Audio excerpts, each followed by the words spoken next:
Video की problem सी, जिन्होंने मैं बहुत लम्मा समय तो 20 सालों तो मैं घट्टो घट्ट उन्होंने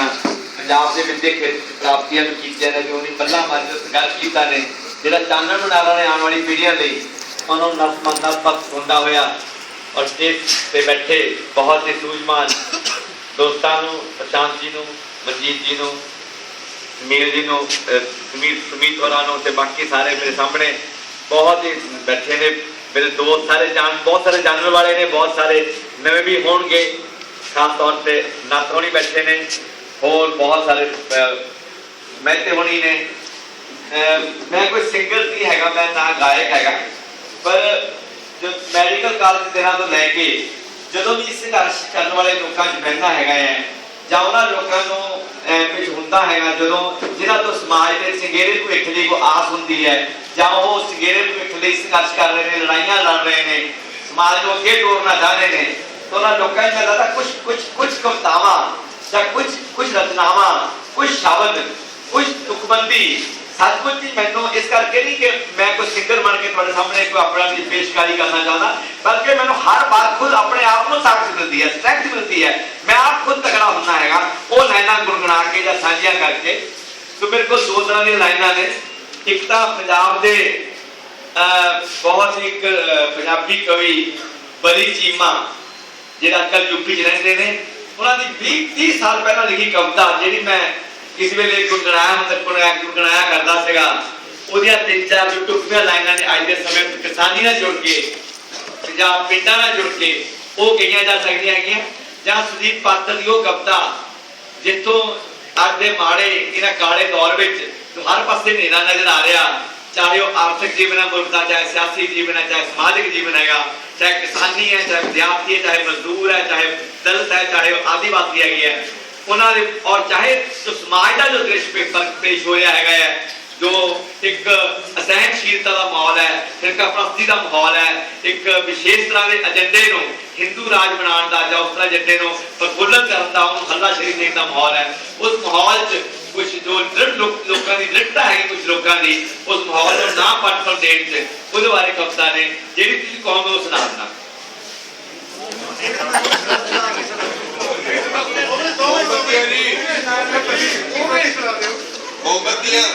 पहला मैं सुनील शुरू कवितावां लिखी, तू जगा दे मोमबत्तियां, उठ जगा दे मोमबत्तियां, इत्थे तां चलदियां ही रहनियां पौना कबत्तियां, तू जगा दे मोमबत्तियां, उठ जगा दे मोमबत्तियां, नेर ना समझे के चानन डर गया है, नेर ना समझे के चानन डर गया है, नेर ना समझे के चानन डर गया है, रात ना समझे के सूरज मर गया है, बाहर जोता जिंदगी दे मान बत्तियां, तू जगा दे मोमबत्तियां, उठ जगा दे मोमबत्तियां। सेकंड लाइन है, मन्निया के राज मेरे दा हठीला, मन्निया के राज मेरे दा हठीला, मन्निया के राज मेरे दा हठीला, पर अजे यूंदा है किरना दा कबीला, कालिया सुफिया ते सतरा लाल रत्तियां, तू जगा दे मोमबत्तियां, उठ जगा दे मोमबत्तियां, इत्थे तां चलदियां ही रहनियां पौना कपत्तियां, तू जगा दे मोमबत्तियां, उठ जगा दे मोमबत्तियां। आखिरी लाइन है, बावरोड़े उठते ही रहने में तत्ते, बावरोड़े उठते ही रहने में तत्ते, पतझड़ा भी चाड़ दिंदियां आके पत्ते, पर इसदा मतलब ए नहीं, पर इसदा मतलब ए नहीं पुंगन न पत्तियां तू जगा दे मोमबत्तियां, उठ जगा दे मोमबत्तियां। इत्थे तां चलदियां ही रहनियां पौना कपत्तियां तू जगा दे मोमबत्तियां, उठ जगा दे मोमबत्तियां। Thank you very much. दूसरे दिन लाइना ने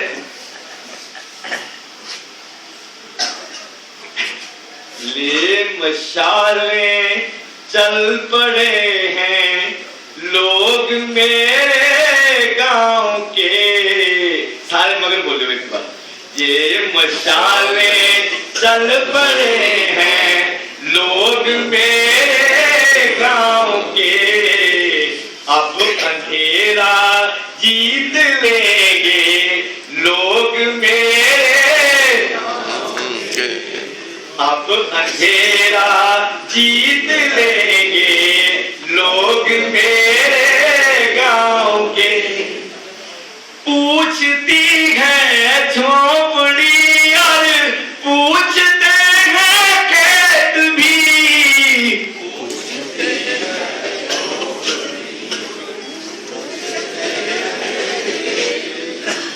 पूछती है झोपड़ी और पूछते हैं खेत भी, कब तलक लुटते रहेंगे लोग मेरे गांव के, कब तलक लुटते रहेंगे। बिन लड़े मिलता नहीं कुछ ये सच्चाई जान कर,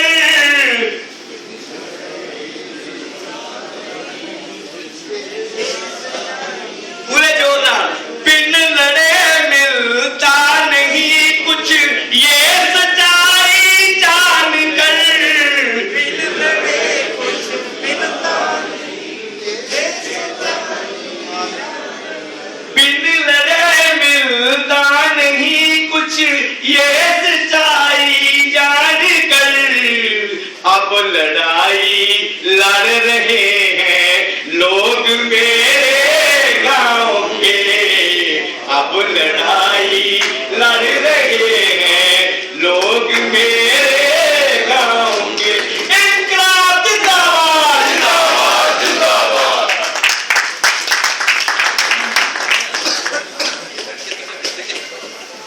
ਆਪਾਂ ਤੁਸੀਂ ਸਖਤ ਦੇਖੇ ਤੇ ਨਹੀਂ ਕਿਵੇਂ ਗਲੀਆਂ 'ਚ ਕੁੜੀਆਂ ਦਾ ਆਪਣਾ ਖਿਲਾਫ ਕਰਦੇ ਹੋਣਗੇ, ਪਰ ਜਦੋਂ ਇਹਨਾਂ ਦੀਆਂ ਕਵਿਤਾਵਾਂ ਸੁਣਦੇ ਆ ਸਾਨੂੰ ਥੋੜਾ ਜਿਹਾ ਅਹਿਸਾਸ ਤੇ ਹੋ ਜਾਂਦਾ ਕਿ ਉਹ ਇਹੋ ਜਿਹੇ ਸੰਤ ਹੋਣ।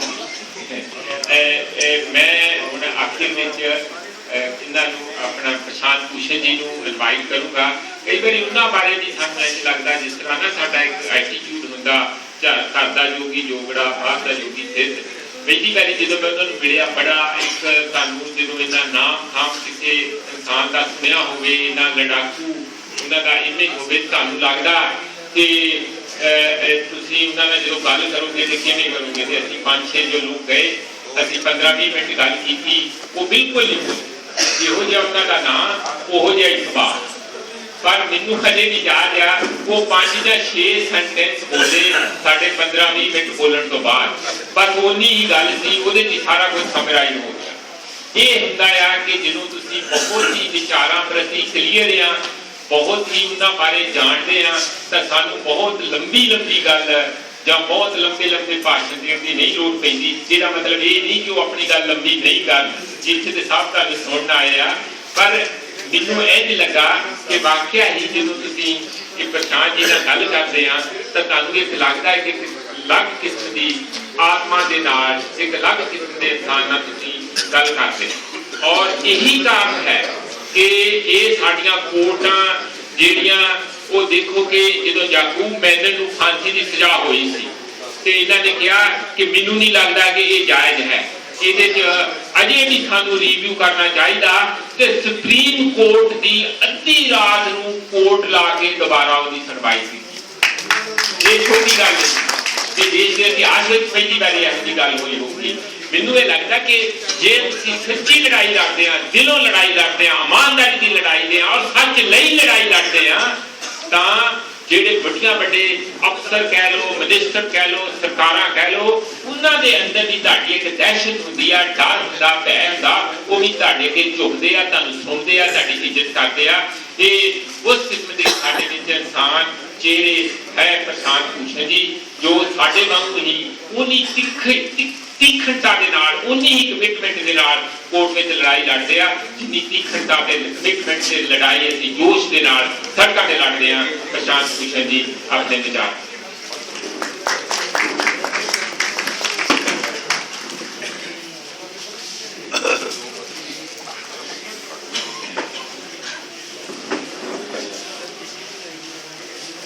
पंजाब के हर कोने से आए हुए बहुत सारे महानुभाव, बहुत सारे किसान और सब दोस्त, आज हम लोग एक बहुत गंभीर मुद्दे पर सुनवाई में यहाँ आप लोगों की बात सुनने के लिए आया था, क्योंकि ये खबर मिली कि पंजाब में, ये तो खैर खबर बहुत सालों से मिल रही है कि पंजाब में भी किसान बर्बाद हो रहे हैं, लेकिन ये खबर मिली कि इस साल एक खास व्हाइट फ्लाई के वजह से जितने भी ये कपास के किसान थे उनकी खेती पूरी बर्बाद हो गई, बहुत बुरी हालत उनकी हो गई और सरकार ने हर तरह से उनको लूटने का काम किया, उनको मदद करने के बजाय। तो इस पर जन सुनवाई के लिए मैं यहाँ आया। मैंने बहुत सारे लोगों ने अपनी व्यथा सुनाई, यहाँ पर जो हालात हैं, जो उन किसानों के, उनकी बात सुनाई, और ये सब सुनने के बाद कई चीजें बिल्कुल साफ दिख रही हैं। देखिए, ये जो हुआ है इस साल, जिसको हम लोग ये मानते हैं कि एक बीमारी लग गई इस कपास की खेती में, ये कोई बहुत असाधारण चीज नहीं है और आने वाले समय में अगर हम इस खेती का मॉडल ना बदलें तो आने वाले समय में ये और बढ़ने वाली। ये क्यों हुआ? पहली बात तो जिस तरह की खेती इस देश में अब कराई जा रही है, खासकर पंजाब में, जहां कहते हैं कि हरित क्रांति आई, जहां से हरित क्रांति आई, हरित क्रांति का कहते हैं कि उसकी वजह ये थी कि हमने खूब रासायनिक खाद, सबसे पहले तो हाइब्रिड बीज, नए तरह के बीज जो कि हर साल नए खरीदने पड़ते हैं, लेकिन कहते हैं उसकी उपज ज्यादा होती है, उसके ऊपर रासायनिक खाद और उसके ऊपर पेस्टिसाइड, और ऊपर से जो पानी का स्रोत है वो बड़े बड़े बांध बनाकर, बड़ी बड़ी कैनाल और अब ट्यूबवेल। इससे हुआ ये है कि एक तरफ तो किसानों का खर्चा बढ़ता गया, क्योंकि हर साल आपको हाइब्रिड सीड खरीदने पड़ते हैं, हर साल ये रासायनिक खाद खरीदनी पड़ती है, हर साल पेस्टिसाइड खरीदने पड़ते हैं और हर साल उसकी मात्रा बढ़ानी पड़ती है। जैसे जैसे जमीन की उपज, क्योंकि ये रासायनिक खाद में वो सारे माइक्रो न्यूट्रिएंट्स नहीं होते जो कि जैविक खाद में होते हैं, जो कि गोबर की खाद में या जैविक खाद में होते हैं। अब हाइब्रिड सीड जो है और उसके ऊपर रासायनिक खाद, उससे फिर पेस्ट ज्यादा लगते हैं। ये जो अब की बार व्हाइट फ्लाई का कपास की खेती में जो ये बीमारी लगी है, ये इस वजह से भी लगी है क्योंकि बीटी कॉटन के बीज यूज करे गए। ये एक तरह का जेनेटिकली मॉडिफाइड हाइब्रिड है। देखिए वैसे तो आमतौर पर हाइब्रिड बीज जो होते हैं उसमें ज्यादा बीमारियां लगती हैं। ये कहा जाता था कि बीटी कॉटन को जेनेटिकली मॉडिफाई किया गया है, इस तरह से बनाया गया है कि उसमें बीमारी नहीं लगेगी, लेकिन ये पूरा झूठा निकला, क्योंकि हम देख रहे हैं कि जो बीटी कॉटन उगा रहे हैं, बीटी के कपास उगा रहे हैं, वहां पर भी अब तरह तरह की बीमारियां लग रही हैं। अब की बार व्हाइट फ्लाई लगे। दूसरी बात, जब आप रासायनिक खाद डालते हैं और जैविक खाद नहीं डालते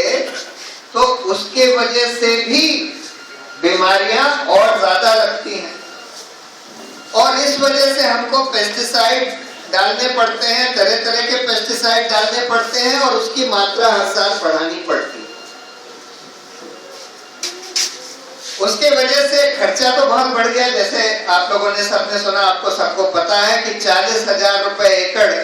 आज जो कपास की खेती कर रहे हैं उनका खर्चा है, और उपज जो है वो बढ़ नहीं रही है, बल्कि धीरे धीरे कम हो रही है। और अगर एक बार भी सूखा पड़ जाए या कोई बीमारी लग जाए तो उपज एकदम से गिर जाती है,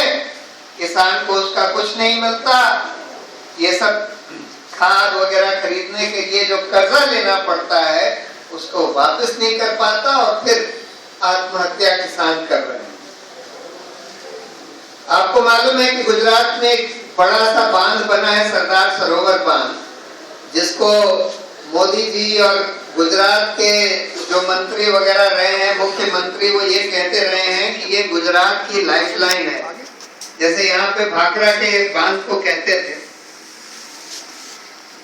अब मैंने उसका पूरा अध्ययन किया, क्योंकि मैंने वो केस किया था कि उस पर कितना खर्चा हुआ सरदार सरोवर बांध, और उससे जो कनाल बनी उससे आज तक करीब 1 लाख करोड़ का खर्चा हो चुका है पिछले 45 साल। यानी कि गुजरात का 90% इरिगेशन का बजट एक बांध और उसकी कनाल बनाने में डाला गया है। पिछले 45 साल का 90% इरिगेशन यानी पानी पहुंचाने का जितना बजट है, सिर्फ एक परियोजना पर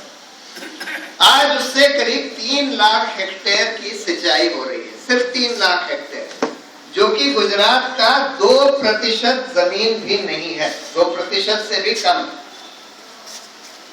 अगर इससे चौथाई पैसा भी पिछले 45 साल में, जिसको कहते हैं रेन वाटर हार्वेस्टिंग, यानी बारिश के पानी को रोककर छोटे छोटे चेक डैम बनाकर, हर गांव में चेक डैम बनाकर पानी को, बारिश के पानी को रोककर, और उससे उस गांव की जितनी जमीन है उसकी सिंचाई कराने में दिया जाता, तो आज तक गुजरात का सारी जमीन में सिंचाई पहुंच जाती। लेकिन हमने इस तरह की पॉलिसी बना ली, सरकारों ने इस तरह की पॉलिसी बना ली कि बड़े बड़े बांध बनाओ, उसमें खूब सारा पानी रोक लो, वहां से लंबी लंबी नहर बनाओ, और दूर दूर तक फिर उसका नहर से पानी ले जाओ, जिसमें कि बहुत खर्चा होता है। सारा पानी का संचालन केंद्रित होता है, यानी गुजरात में वो सरदार सरोवर का पानी कुछ कुछ गोल्फ कोर्स में दे रहे हैं, वाटर पार्क में दे रहे हैं, इंडस्ट्री को दे रहे हैं, किसानों को देने के बजाय, और किसानों को उसका थोड़ा सा हिस्सा मिल रहा है। अगर आप रेन वाटर हार्वेस्टिंग करते, यानी कि बारिश का पानी को रोककर हर गांव को अगर 1-1 करोड़ रुपया या 2-2 करोड़ रुपया दिया जाता, बजाय 1 लाख करोड़ एक परियोजना में इस तरह से लगाने के, तो हर गांव अपने स्तर पर रेन वाटर हार्वेस्टिंग से पूरे गांव की सिंचाई कर सकता था, पूरे गांव की जमीन की। तो ये जो मॉडल हमने खेती का और किसानी का सरकार ने बनाया है, जो कि लोगों के ऊपर, किसानों के ऊपर एक तरह से थोपा गया है। आज सरकार कहती है कि कोई बीज तब तक नहीं बिक सकता जब तक हम लाइसेंस ना दे दें, और लाइसेंस आजकल ये बीटी कॉटन को दिया जाता है। उसी तरह से पेस्टिसाइड, केमिकल फर्टिलाइजर सबको सरकार बढ़ावा दे रही है रासायनिक खाद, जिसमें कि कहते हैं कि खूब सब्सिडी दी जा रही है। पूरे देश में आज रासायनिक खाद के ऊपर 1 लाख करोड़ प्रति वर्ष की करीब सब्सिडी दी जाती है। अगर यही सब्सिडी जैविक खाद के लिए दी जाती तो आज सारा हिंदुस्तान में खूब खाद बगैर किसी पैसे के जैविक खाद पैदा होती, मिलती। मतलब कि आप लोग अपना कंपोस्ट भी बनाते और जो कंपोस्ट बनता उस पर किसानों को कुछ पैसा भी दिया जा सकता था। यही जो रासायनिक खाद की सब्सिडी के ऊपर खर्चा किया जा रहा है। तो मतलब ये है कि ये जो मॉडल हमने खेती का, किसानी का बना दिया है, सरकारों ने बनवा दिया है, आज इसको बदलने की बहुत सख्त जरूरत है। इसमें जैसे वो कहते हैं कि हरित क्रांति आई इन सब चीजों से, हो सकता है एक समय पर खाने का प्रोडक्शन बढ़ा, लेकिन अगर हम जैविक खेती पर उतना ही ध्यान देते, उतना ही पैसा लगाते जितना इन सब बांध बनाने में, रासायनिक खाद में, पेस्टिसाइड में हमने दिया है, सरकारों ने दिया, तो हो सकता है कि हमारा प्रोडक्शन और बढ़ जाता। और जो आज समस्याएं पैदा हो रही हैं कि इस पेस्टिसाइड की वजह से कैंसर हो रहा है, इतने किसानों को कैंसर हो रहा है, सिर्फ किसानों को ही नहीं, जो लोग वो खाना खाते हैं जिसके ऊपर पेस्टिसाइड डाला जाता है उनको भी कैंसर हो रहा है। यानी कि सेहत भी बिगड़ रही है, प्रोडक्शन भी गिर रहा है, खर्चा बहुत बढ़ गया है, और एक बार भी क्रॉप फेल हो जाए तो किसान आत्महत्या करने पर मजबूर हो जाता है। खैर, ये तो एक मैं आपको सिर्फ ये बता रहा था कि ये मॉडल ही गड़बड़ है, जिसके वजह से आज इतना बड़ा संकट पंजाब के किसानों के ऊपर आ गया है जो कपास की खेती करते हैं। इस मॉडल को बदलने की जरूरत है। एक दूसरी हरित क्रांति इस देश में लाने की जरूरत है, जो वो दूसरी हरित क्रांति जैविक खेती से ही आएगी। उस तरफ हम लोगों को, हमारे देश के किसानों को और खासकर पंजाब के किसानों को, इसमें अगुवाई पंजाब के किसानों को करनी होगी कि दूसरी हरित क्रांति जो कि जैविक खेती से आएगी, धीरे धीरे करके बहुत सारी क्रांति इस देश में पंजाब से आई है। भगत सिंह पंजाब से आए, जिन्होंने हिंदुस्तान की पूरी स्वतंत्रता की लड़ाई की शुरुआत एक तरह से करी। तो मुझे पूरी उम्मीद है कि अगर पंजाब के किसान ये ठान लें कि हमको एक दूसरी हरित क्रांति जैविक खेती से लानी है, तो किसान लोग अपने स्तर पर वो कर सकते हैं, लेकिन साथ में हमको मिलकर, संगठित होकर सरकार के ऊपर और संसद के ऊपर भी दबाव डालना पड़ेगा कि ये जो पैसा खर्च किया जा रहा है, लाखों करोड़ खर्च किया जा रहा है इस तरह के रासायनिक खाद में, पेस्टिसाइड में और ये बड़े बड़े बांध बनाने में, ये सारा पैसा जैविक खेती के लिए दिया जाए और इस मॉडल को पूरा बदला जाए। जहां तक इसकी बात है, जो अभी संकट आया हुआ है, देखिए मुझे जो समझ में आया, इसमें कई चीजें हुई। सरकार की तो इसमें काफी बेईमानी दिख रही है। ऐसा लगता है कि ये जो पेस्टिसाइड बेचा गया, ये बहुत सारा स्पूरियस पेस्टिसाइड था, यानी कि उसमें सिर्फ तेल या पानी वानी डालकर पेस्टिसाइड के नाम पर सरकार ने बिकवा दिया और उसमें सरकार की बहुत बेईमानी झलक रही है। इस पर एक इंक्वायरी हम लोगों को करानी पड़ेगी। सिर्फ इस पर ही नहीं, जिस तरह से ये बीज के बारे में भी हमको ये पता लगा है, जो मुझे बताया गया, इसमें भी सरकार ने पहले लाइसेंस देना रोक दिया था, फिर दिया, और ये मॉन्सेंटो को दिया, बीटी कॉटन के लिए दिया। इस पर एक पूरा एक फौजदारी का इन्वेस्टिगेशन की जरूरत है। जो सरकार के मुलाजिम मंत्री इसमें शामिल थे इस साजिश में कि किसानों को धोखा देकर पैसा लूट ले, उन सबको उनका पता लगाकर उनको सजा दिलवाने की जरूरत है। एक तो ये बात है। दूसरी बात, जिन किसानों को इसका नुकसान हुआ है, और जिन किसानों को नुकसान हुआ है उनको पूरा मुआवजा, यानी जितना नुकसान हुआ है वो पूरा मुआवजा सरकार की तरफ से मिलना चाहिए, क्योंकि इसके लिए सरकार जिम्मेदार है। और तीसरा, जो ये वर्कर्स हैं, यानी कि जो लोग काम करते थे इन खेतों में, जिनको अब इस साल कोई काम नहीं मिला, इनके लिए वैसे भी आज के कानून में ये Mahatma Gandhi rural employment guarantee act मनरेगा का कानून बना हुआ है, जो ये कहता है कि कम से कम 100 दिन की मजदूरी हर फैमिली में, एक आदमी को, हर परिवार में एक जने को जरूर देनी पड़ेगी। लेकिन वो कानून बनने के बावजूद भी आज ये हालात पैदा कर दिए गए हैं कि केंद्र सरकार उसका पैसा नहीं दे रही, राज्य सरकारें उसको एक्टिवेट नहीं कर रही। जबकि ऐसी हालत, ये तो देखिए, ये तो कानून हर साल के लिए बना हुआ है, पर आज इतना बड़ा संकट पंजाब के ऊपर है, सिर्फ पंजाब के ऊपर ही नहीं, जहां जहां सूखा पड़ा है, जिन जिन राज्यों में सूखा पड़ा है, बुंदेलखंड में तो ये हालत हो गई है कि लोग, उनको ना तो कोई सब्जी मिल रही है खाने के लिए, ना फल मिल रहे हैं, ना दूध मिल रहा है, ना दाल मिल रही है, सिर्फ रोटी, और रोटी में भी घास मिलाकर घास की रोटी खा रहे हैं। कई जगह ऐसी हालत हो गई है। कई जगह किसान जो है बुंदेलखंड में 2 वक्त तो छोड़िए, 1 वक्त की रोटी भी नहीं खा पा रहे, यानी कि कई कई दिन भूखे सो रहे हैं। तो वहां पर भी मनरेगा में किसानों को काम नहीं दिया जा रहा है, जबकि आज इतनी सख्त जरूरत है कि भाई जो कानून बना हुआ है, जिसका बजट सरकार के पास पूरा होना चाहिए, उसको नहीं दिया जा रहा है। तो वो भी हमको करवाने की जरूरत है कि, यानी कि जो ऐसे मजदूर हैं, खेती वाले मजदूर, जिनके पास खुद जमीन नहीं है लेकिन जो काम करते हैं, उनको जो नुकसान हुआ।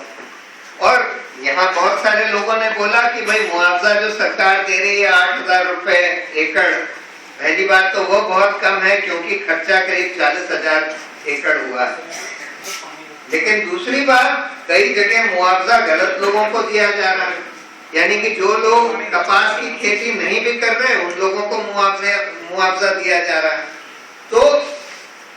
ठीक जनों को मुआवजा मिले, उसके लिए उसका एक प्रॉपर कोई बॉडी हो जो ये ठीक से लोगों को आइडेंटिफाई करे, जो कि ये पता लगाए कि भाई कितना खर्चा हुआ है लोगों का, जो कि फट से पता लग जाएगा कि करीब 40,000 रुपए एकड़ खर्चा हुआ है। तो उसके हिसाब से सबको कॉम्पेंसेशन दिया जाए। तो ये 3 तरह के मुख्य, जो मुझे लग रहा है कि हम लोग सुप्रीम कोर्ट जाएंगे। अब सुप्रीम कोर्ट हो सकता है, थोड़ा चांस ये भी है कि सुप्रीम कोर्ट ये बोले कि भाई सुप्रीम कोर्ट क्यों आ रहे हो, हर केस सुप्रीम कोर्ट में हम लोग नहीं देख पाते, हाई कोर्ट चले जाओ, क्योंकि अगर ये पंजाब का ही मामला है तो पंजाब के हाई कोर्ट जा सकते हो। पर जहां पर भी हो, हम लोग पहले सुप्रीम कोर्ट जाएंगे और सुप्रीम कोर्ट में ये मांग करेंगे कि आप 3 काम करिए। पहला काम तो एक ऐसा जल्दी से कमीशन बनाइए या कमेटी बनाइए जो कि ये देखे कि कितना खर्चा, एवरेज खर्चा कितना हुआ है कपास की खेती में, और जो ये डिटरमिन करे कि भाई देयरफॉर कितना कितना मुआवजा मिलना चाहिए, और जो ये भी, इसका भी आप प्रावधान बनाइए, जो कि कोई समिति लोकल लेवल पर ही बने, हर डिस्ट्रिक्ट में या कहाँ, जो कि ये देखे कि किन लोगों को वो मुआवजा देने की जरूरत है, जो सरकार से स्वतंत्र। सरकार में तो बहुत ज्यादा बेईमानी हो गई है, मतलब भ्रष्टाचार की वजह से गलत लोगों को कॉम्पेंसेशन दे देते हैं, सही लोगों को नहीं देते। तो इसलिए सरकार से स्वतंत्र समिति हर जगह बने, जो कि लोगों को आइडेंटिफाई करे और ठीक मुआवजा दिलवाए। दूसरी बात कि जो लोग इस धांधली में इन्वॉल्व थे, ये पेस्टिसाइड में जो कुछ हुआ है, बीटी के बीज में जो कुछ हुआ है, उसके बारे में भी सुना है कि उसमें भी भ्रष्टाचार हुआ है। इस सब की जांच हो और उन लोगों को सजा दिलाई जा सके, जो भी मंत्री या जो भी सरकारी अधिकारी इसमें इन्वॉल्व। और तीसरा ये कि जो खेतीहर मजदूर हैं उनको तुरंत एम्प्लॉयमेंट दिलवाया जाए और उनको भी कुछ कॉम्पनसेशन दिलवाया जाए। इसकी हम लोग प्रार्थना करेंगे। सुप्रीम कोर्ट में एक रिप्रेजेंटेटिव पिटीशन सारे किसानों की तरफ से फाइल करेंगे और उम्मीद है कि जल्दी कर पाएंगे। उसके बारे में हम लोगों को कुछ जानकारी इकट्ठा करनी होगी, जो कि जानकारी मुझे उम्मीद है कि हमारे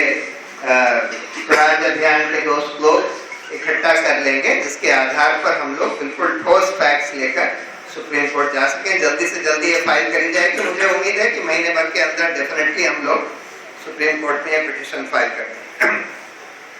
पर ये तो कोर्ट की बात है, लेकिन बड़ी बात जैसे कि जोधा जी ने आपको बताया कि हमको जमीन पर भी लड़ाई लड़नी है और जमीन पर लड़ाई सिर्फ आज के संकट की नहीं लड़नी है। वैसे तो देश में आज तरह तरह के संकट खड़े हैं, बहुत बड़े बड़े संकट खड़े हैं। एक संकट तो आर्थिक है, एक संकट तो खैर किसानों का और किसानी का है,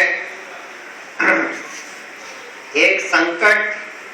सांप्रदायिकता का है, जो कि नया संकट इस सरकार, मोदी सरकार आने के बाद पैदा हो गया है कि धर्म के आधार पर लोगों को लड़ाना, लोगों के खिलाफ नफरत भड़काना, ये सब भी आज हो रहा है। वो भी बड़ा संकट है।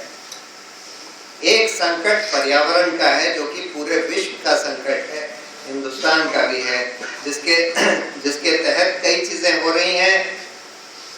विश्व का टेम्परेचर बढ़ रहा है, गर्मी पैदा हो रही है और उससे जैसे कि अभी चेन्नई में बहुत ज्यादा बारिश हो गई और वहां पर इतना, क्योंकि कंस्ट्रक्शन हो गया था तो पानी निकल नहीं पाया, तो बहुत एरिया, चेन्नई का बहुत बड़ा एरिया डूब गया। इस तरह के प्रॉब्लम्स बढ़ती जाएंगी अब, ये जो पर्यावरण का संकट आ रहा है। अब इन सब से जूझने के लिए हम लोगों को सबको खड़ा होना पड़ेगा, जमीनी लड़ाई लड़नी पड़ेगी, संगठित होना पड़ेगा। पर जैसे मैंने बोला कि देखिए, पंजाब की धरती ऐसी है जिसने कि बहुत सारी क्रांतियों को जन्म दिया है और मुझे उम्मीद है और ये जो सिख धर्म है वो भी एक ऐसा धर्म है जिसमें कि लोगों को ये सिखाया जाता है कि भाई आपका धर्म है कि जो दबे हुए, कुचले हुए, कमजोर लोग हैं उनके लिए खड़े होकर लड़िए। तो ये भी एक पंजाब की खासियत है। तो इसलिए मुझे पूरी उम्मीद है कि हम लोग पंजाब से ही इस देश में नए हरित क्रांति की शुरुआत होगी और इस देश में उस ऊर्जा की मशाल जलेगी, जो ऊर्जा और जो मशाल फिर पूरे देश में जलेगी कि लोग खड़े होकर बड़ी बड़ी सार्वजनिक हित के मुद्दों के ऊपर खड़े होकर संगठित होकर उनसे जूझें और सरकार को, संसद को मजबूर करें कि जो कानून बने, जो नीतियां बने, वो जनहित में बने। बड़ी बड़ी रासायनिक खाद की कंपनी, पेस्टिसाइड की कंपनी, बीज की कंपनियों को फायदा कराने के लिए ना बने। यही मैं कुछ कहना चाहता था। धन्यवाद।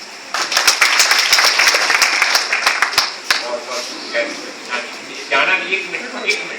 मैं हूँ मीत भुल्लर ਜਿਹੜੇ ਸਾਡੇ यंग एक्टिविस्ट ਆ बड़े डट के इस सभा ਨੂੰ कामयाब कर दी उन्होंने।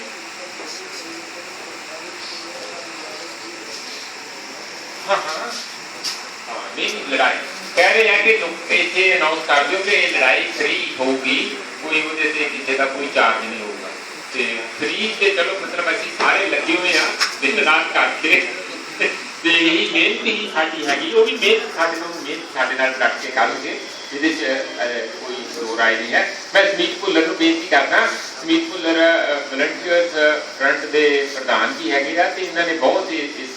ਸਭਾ ਨੂੰ ਕਾਮਯਾਬ ਕਰਨ ਦੇ ਵਿੱਚ ਸਹਿਯੋਗ ਦਿੱਤਾ, ਬੜੇ ਐਕਟਿਵਲੀ ਪਾਰਟਿਸਿਪੇਟ ਕੀਤਾ। ਸਾਰੇ ਸਾਥੀਆਂ ਦਾ ਬਾਹਰੋਂ ਆਇਆ ਦਾ ਧੰਨਵਾਦ। ਵਾਹਿਗੁਰੂ ਜੀ ਕਾ ਖਾਲਸਾ, ਵਾਹਿਗੁਰੂ ਜੀ ਕੀ ਫਤਿਹ। ਪਹਿਲਾਂ ਤੇ ਇੱਥੇ ਇਕੱਠੇ ਹੋਏ ਸਾਰੇ ਕਿਸਾਨ ਵੀਰ ਮੇਰੇ ਬਜ਼ੁਰਗ ਅਤੇ ਮੇਰੇ ਭਰਾਵਾਂ ਦਾ ਧੰਨਵਾਦ ਕਿ ਉਹਨਾਂ ਨੇ ਆਪਣਾ ਕੀਮਤੀ ਸਮਾਂ ਕੱਢਿਆ। ਔਰ ਪ੍ਰਸ਼ਾਂਤ ਭੂਸ਼ਣ ਜੀ ਦਾ ਜਿਹੜੇ ਕਿ ਸੁਪਰੀਮ ਕੋਰਟ ਦੇ ਐਡਵੋਕੇਟ ਨੇ,